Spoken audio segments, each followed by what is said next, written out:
اسلام آباد میں تھا، ایک بزرگ سے ملاقات ہوئی، بڑا اکرام کیا انہوں نے، اللہ ان کی عمر میں برکت دے. وہ عجیب بات بتائی انہوں نے. دیکھو کیسے کیسے لوگ سوچتے ہیں. ابھی تو وہ بوڑھے ہو گئے، بوڑھے تو نہیں کہنا چاہیے ان کو، بزرگ ہو گئے، یعنی وہ بہت غصہ نہ ہو جائیں گے مجھے بوڑھا کیوں کہتی ہے. بوڑھے نہیں ہیں، یعنی صحیح ہیں، یعنی سفید بال ہیں تو اس لیے میرے منہ سے غلطی سے نکل گیا، ورنہ وہ ماشاءاللہ جوان ہے. تو مجھے کہنے لگے کہ میں دبئی میں تھا، اللہ نے مالی وسعت بھی بہت زیادہ دی ہے، بہت اللہ نے ان کو مالی وسعت سے نوازا. کہہ رہے میرے جب ولادت ہونے والی تھی میری اہلیہ کے ہاں، تو مجھے نہیں پتا تھا بیٹا ہوگا بیٹی ہوگی. میں نے اللہ سے کہا اللہ اگر بیٹا ہوا تو اس کو میں دین کی خدمت کے لیے وقف کر دوں گا. بہرحال ایسے ہی کیا. آج ان کا بیٹا ماشاءاللہ پڑھ رہا ہے جامعۃ الرشید میں.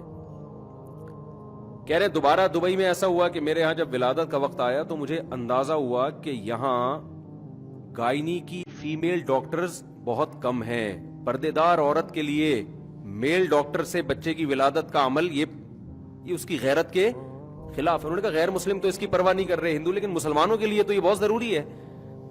کہتے میں نے ارادہ کیا اللہ میرے بیٹی ہوئی تو میں اس کو گائنی کا ڈاکٹر بناؤں گا. میں سمجھا پا رہا ہوں اپنی بات. اللہ نے 3 بیٹیاں دی، تینوں کو گائنی کا ڈاکٹر بنایا اور اب وہ گائنی کے ڈاکٹرز ہیں. لیکن بچپن سے ان کی تربیت کی کہ تمہیں میں نے ڈاکٹر بنانا ہے اور گائنی کا، اور اس لیے بنا رہا ہوں تاکہ جو لڑکیاں ہیں ان کو میل ڈاکٹر کی ضرورت بولو نہ پڑے. اور میرا یہ ہدف تھا، تمہاری ولادت سے پہلے میں نے اللہ سے وعدہ کیا تھا، لہذا تم نے کوئی ایسا کام نہیں کرنا جو شریعت کے خلاف. کیا مطلب؟ نارمل ڈیلیوری ہے، آپریشن کی طرف نہیں لے کے جانا. دیکھو مجھے ڈاکٹر لوگ کہتے ہیں ابے تمہیں کیا پتا ان چیزوں کا. میرے ماشاءاللہ 15 بچے ہیں، مجھے پتا ہے کہ اس بارے میں پاکستانی ڈاکٹر، معذرت کے ساتھ ان ڈاکٹروں کی بات کر رہا ہوں جو یہاں نہیں بیٹھے ہوئے، جو گائنی کی ڈاکٹرز ہیں ان میں اور قصائی میں کوئی فرق نہیں ہے، سوائے ان ڈاکٹرز کے جو میرا بیان سن رہی ہیں. وہ اچھی ڈاکٹرز بھی ہے الحمدللہ.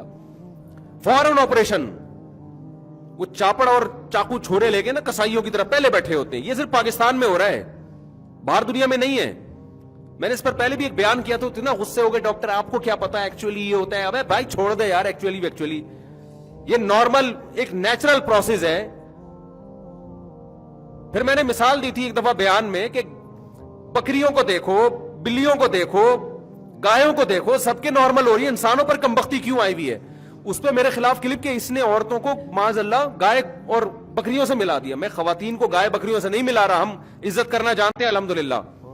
میں مثال دے رہا ہوں کہ ایک نیچرل عمل ہے، اس سے صرف انسان نہیں ہر مخلوق گزرتی ہے.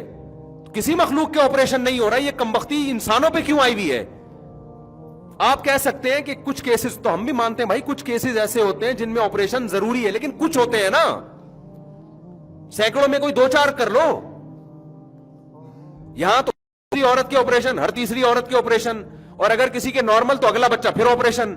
یہ قدرت کی طرف سے نہیں ہے، یہ ڈاکٹروں کی طرف سے ہے. سمجھ میں نہیں آ رہی بات؟ یہ کچھ بھی ہے ڈاکٹر. اس میں 2 ٹینشنوں سے ڈاکٹر بچنا چاہتی ہیں جو گائنی کی ڈاکٹرز ہیں. نمبر 1 روکڑا ملتا ہے اس میں آپریشن میں.